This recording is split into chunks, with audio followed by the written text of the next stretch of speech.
Pecuaristas correm em busca de bezerros e boi magro. Vlamir Brandalize comenta o mercado do boi, também do frango e do suíno. Você já está acompanhando o Paracatu Rural pelo YouTube na sua Smart TV? Assista com toda a sua família. Vai lá no YouTube, pesquise Paracatu Rural. Mas inscreva-se no canal e marque o sininho. Mercado Agrícola. O movimento de alta dos preços do boi gordo foi limitado nos últimos dias de janeiro, conforme apontam levantamentos do CEPEA. Segundo o Centro de Pesquisas, isso se deve ao aumento do volume de fêmeas ofertado por pecuaristas, motivados pela forte valorização dessa categoria de animais. Além disso, a maior agilidade no ganho de peso de fêmeas em comparação aos machos no momento de recuperação de pastagens acaba restringindo a demanda pela arroba do boi para o preenchimento de escalas. A procura do varejo tem surpreendido positivamente operadores do setor, ainda que as vendas de carne no atacado estejam em ritmo lento na segunda quinzena de janeiro, que já é tipicamente um mês mais fraco de negócios. Assim, visando atender às demandas interna e externa, os frigoríficos estão mais ativos na compra de animais. O consultor Vlamir Brandalize chama a atenção para as movimentações dos pecuaristas no mercado do boi. A busca por bezerros e boi magro tem aquecido as negociações pelo país. Em relação às exportações, as principais proteínas, boi, frango e suíno, seguem com desempenho e lucratividade fundamentais para a economia brasileira. Com relação a outro parceiro aí que foi prometido tanto, né, que é o nosso setor da carne, você prometeu tanta picanha e cerveja, mas a picanha tá cara, e se a gente olhar o boi, na realidade a picanha não tá cara, a picanha tá barata no mercado brasileiro, porque no mundo a carne de boi, ela é a carne mais cara, e com isso o mercado interno não tem como tá vendendo carne bem mais baixa do que o valor no mercado externo. Seguimos forte na exportação, os comentários do momento já que você passou de 170 mil toneladas embarcadas nesse mês de janeiro, certamente vai passar 180 mil toneladas do ano passado e segue forte aí com um faturamento já acima de 800 milhões de dólares em divisas com a carne bovina nesse mês de janeiro. Ainda não fechou o mês, tem mais faturamento aí que vem pela frente. No mercado segue com a corrida em busca do bezerro, do boi magro, tudo pressionado, esses pressionados para cima, bem valorizados, se valorizando espaço, porque temos visto aí também uma corrida de busca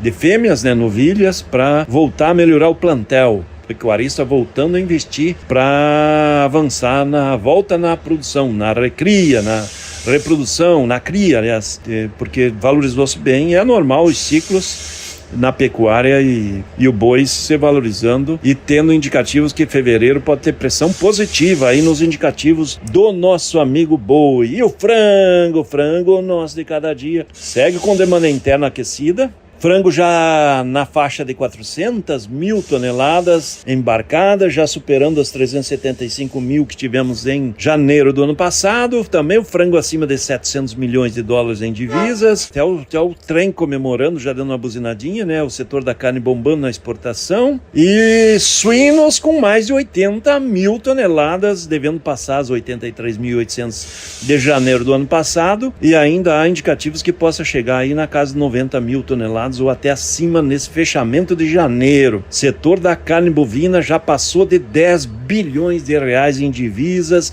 e ainda não fechou o mês. Vamos lá, 10 bilhões aí com a carne, 4 bilhões com milho, 5 bilhões com a soja.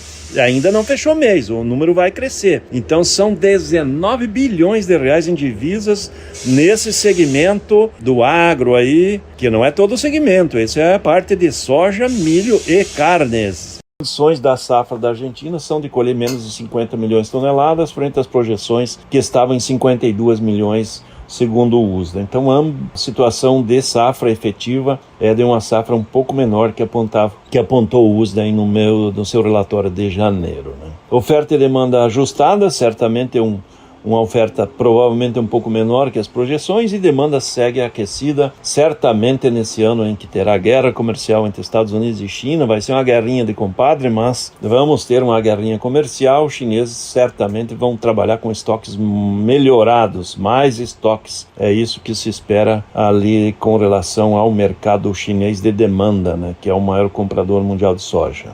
Se você quer ser uma pessoa feliz, precisa olhar para cada problema pelo ponto de vista de Deus. Pessoas felizes possuem perspectivas mais expandidas. Elas veem o todo. Quando você não vê as coisas através do ponto de vista de Deus, você fica desencorajado, frustrado, infeliz. Não importa o que esteja acontecendo em sua vida. O bom, o ruim, o feio. Deus está elaborando um plano. Paulo sabia disso. Ele diz em Filipenses 1:12: Meus irmãos, eu quero que vocês saibam que as coisas que me aconteceram ajudaram, de fato, o progresso do Evangelho. Desde que Paulo se tornou cristão, em seu caminho até Damasco, ele sonhava algo grande. Ele queria pregar em Roma, o centro do mundo naqueles tempos. O seu sonho era pregar o Evangelho na cidade mais importante do mundo. Mas Deus tinha outra ideia. Ao invés de enviar Paulo a Roma para pregar, ele o fez um prisioneiro real de César, que era Nero na época. Nero era o mais perverso e maldoso possível.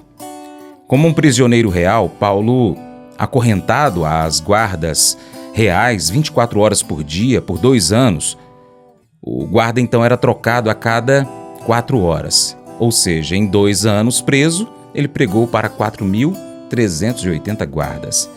Quem é o verdadeiro prisioneiro aqui? Quem havia feito o público cativo? Esse não era o plano de Paulo, mas o de Deus, desde o início. Há 2 resultados desse plano que nós conhecemos com certeza. Filipenses 4 diz que, em 2 anos, alguns da própria família de Nero se tornaram crentes por conta do testemunho de Paulo na corte real em Roma. Além do mais, é difícil fazer alguém como Paulo parar. Na prisão, ele era forçado a permanecer calado e, como resultado disso, ele escreveu a maior parte do Novo Testamento. E eu imagino que deve ter tido maior impacto, né? A sua pregação no Coliseu, ou os livros que ele escreveu, como a Epístola aos Romanos, 1ª e 2ª Coríntios, Gálatas, Efésios, Filipenses, Colossenses. Esses 7 livros têm revelado Jesus a milhões de pessoas ao longo dos anos. Paulo sabia que Deus tinha um plano maior. E ele conseguia ser feliz porque via o que Deus estava fazendo através do seu problema. Sempre que você tiver um problema que está começando a lhe colocar para baixo, você precisa fazer o que Paulo fez. Aprender a vê-lo do ponto de vista de Deus. Pergunte assim: o que Deus está fazendo aqui? Qual é a situação como um todo? Qual é a perspectiva maior? Então você será capaz de enfrentar o problema com fé. Esse devocional